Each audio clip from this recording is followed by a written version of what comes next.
Le prophète sallallahu alayhi wa sallam naquit le lundi 12 du mois Rabi' al-Awwal en l'an 571.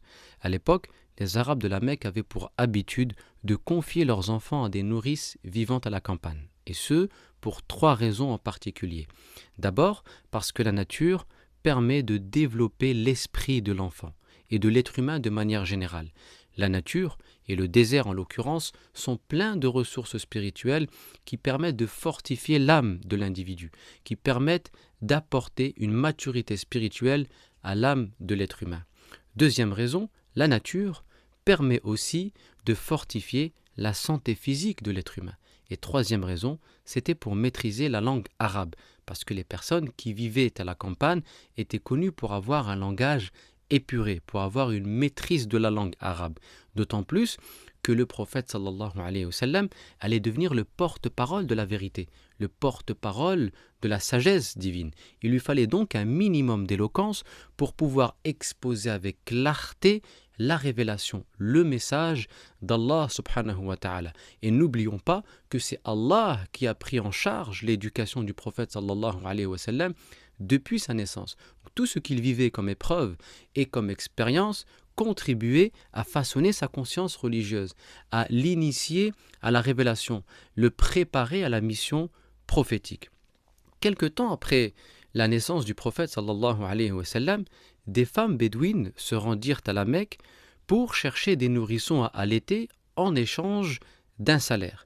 Parmi les nourrissons disponibles se trouvait le prophète sallallahu alayhi wa sallam. Mais aucune d'entre elles ne souhaitait prendre le prophète sallallahu alayhi wa sallam parce qu'elles l'ont réduit à son statut social.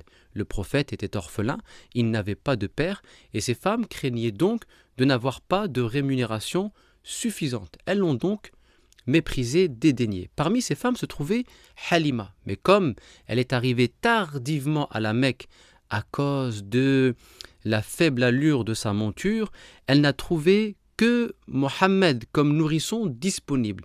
Et après un moment d'hésitation, elle finit par le prendre, suite aux conseils et aux recommandations de son époux, qui lui a dit « prends-le, peut-être y trouvera-t-on une certaine bénédiction, une certaine grâce ».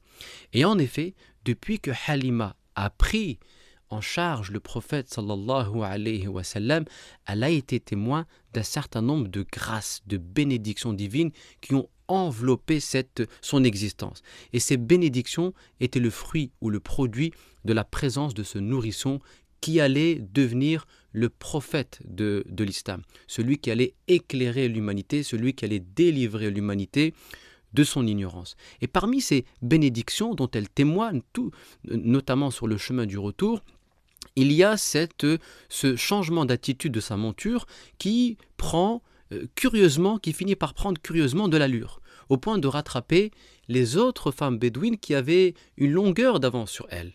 Elle se rend compte aussi que sa chamelle donnait beaucoup de lait, contrairement aux chamelles de ses voisines, que son terrain avait donné de la verdure, contrairement au terrain de ses voisins, que ses troupeaux donnaient du lait, contrairement aux troupeaux de ses voisins et de ses voisines. Donc elle était témoin d'un certain nombre de bénédictions qui venaient envelopper sa vie, son existence. Et ce, par la grâce ou par la cause de la présence du prophète sallallahu alayhi wa sallam. Parce que quand Allah aime une personne, il en fait un instrument de bénédiction.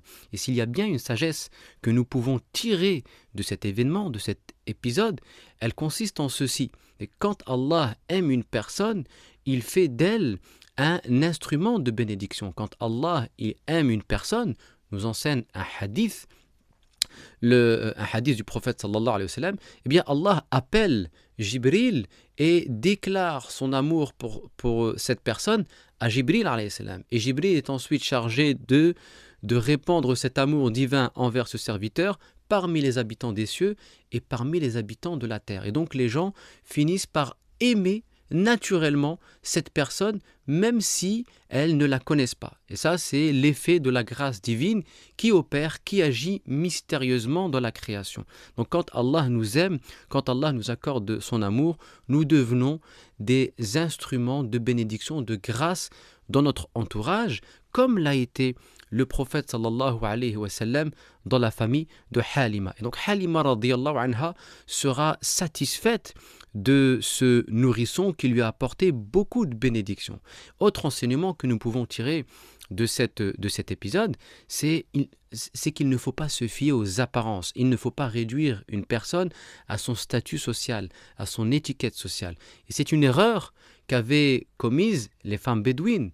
Elles voient le nourrisson, le prophète sallallahu alayhi wa sallam, ce modeste nourrisson, et le jugent à son apparence sociale. Il est orphelin, on ne va pas gagner grand-chose. Et en effet, elles n'ont peut-être pas gagné grand-chose en matière de rémunération matérielle, mais elles sont passées d'une précieuse bénédiction, de précieuse grâce qui émanait du ciel. Donc, dans cette histoire, dans ce récit, on apprend deux choses en l'occurrence. La première, ne pas se fier aux apparences, ne pas réduire les épreuves à leur apparence parce qu'on ne sait pas le bien ou les grâces que contiennent ces épreuves. Il faut savoir les accueillir, il faut savoir leur donner du sens parce que chaque épreuve, quelle qu'elle soit, aussi belle ou laide soit-elle en apparence, peuvent contenir de la grâce, de la bénédiction divine. Et deuxième des choses, eh bien l'être humain, le croyant, aspire à être aimé par Allah en multipliant les invocations, en multipliant la lecture du Coran, la prière, etc., pour pouvoir jouir de cet amour d'Allah subhanahu wa ta'ala et ainsi devenir une source de bénédiction dans son entourage, une source de baraka dans son entourage.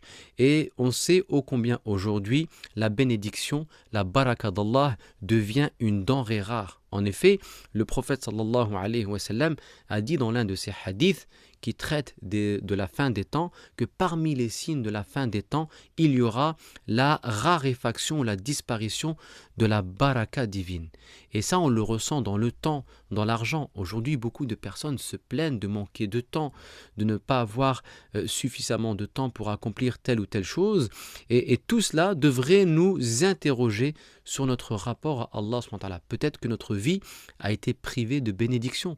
Peut-être que notre vie a été privée de baraka. Et donc la meilleure façon de fluidifier son existence, de rendre sa vie plus simple, plus facile, ce n'est pas en cumulant quantité de biens, d'argent, etc., mais en se réconciliant avec Allah subhanahu wa ta'ala, parce que seul l'amour d'Allah subhanahu wa ta'ala permettra de nous délivrer de cette étroitesse existentielle dans laquelle nous sommes emprisonnés. Beaucoup d'entre nous sentent cette étroitesse dans la vie, ce dayq.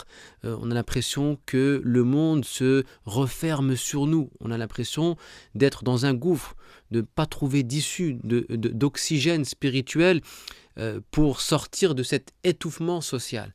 Et on ne peut sortir de là, de ce labyrinthe existentiel, de cette étroitesse existentielle, qu'en se réconciliant avec la vérité, avec Allah subhanahu wa ta'ala. Parce que l'amour d'Allah, encore une fois, comme nous l'enseigne ce hadith évoqué, qui est rapporté par Bukhari et Muslim, l'amour d'Allah déversera ou apportera sa bénédiction dans notre vie. Et une vie qui est touchée par la bénédiction d'Allah subhanahu wa ta'ala ne peut être qu'une vie heureuse, qu'une vie sereine, qu'une vie paisible. C'est la baraka d'Allah qui apporte de la sérénité dans la vie de l'être humain. Et c'est ce que nous enseigne cet épisode du prophète sallallahu alayhi wa sallam, sur lequel nous avons pris le temps de nous arrêter parce qu'on ne peut pas aborder ce type d'épisode en le survolant de manière superficielle, parce qu'il y a dans chaque moment de la vie du prophète sallallahu alayhi wa sallam des moments précieux, des moments riches spirituellement qu'il faut savoir extraire. Et c'est ce que nous allons tenter de faire, incha'Allah, tout au long du mois du Ramadan, chaque jour, en suivant pas à pas la vie du prophète ou l'aventure du prophète sallallahu alayhi wa sallam. Nous allons tenter d'extraire de précieux enseignements spirituels, de précieuses sagesses de chaque moment de la vie du prophète sallallahu alayhi wa sallam, et vous allez vous apercevoir combien cette vie est extrêmement riche à tous les niveaux. Je vous donne rendez-vous demain pour poursuivre notre aventure aux côtés du prophète sallallahu alayhi wa sallam. Wassalamu alaykum wa rahmatullahi wa barakatuh.